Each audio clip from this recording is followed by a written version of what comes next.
આજે રક્તદાન દિવસ છે, જેના અનુસંધાને કલેક્ટર કચેરી અને જિલ્લા વહીવટીતંત્ર દ્વારા પ્રાંત 1માં રક્તદાન શિબિરનું ઓર્ગેનાઇઝેશન કરવામાં આવ્યું છે. આપના માધ્યમથી હું એ જ કહેવા માંગુ છું કે રક્તદાન છે એ ખૂબ જ સેફ પ્રવૃત્તિ છે. એનાથી કોઈનું જીવન આપણે બચાવી શકીએ તો એવા મહાદાન આપણે જરૂર જીવનમાં કરવું જોઈએ.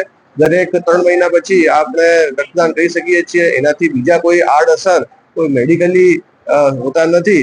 જેથી હું આપ સૌના માધ્યમથી ખાસ કરીને ઉનાળામાં લોકોને વિનંતી કરું છું કે આગળ આવીને ખૂબ મોટી સંખ્યામાં રક્તદાન કરે. અમારી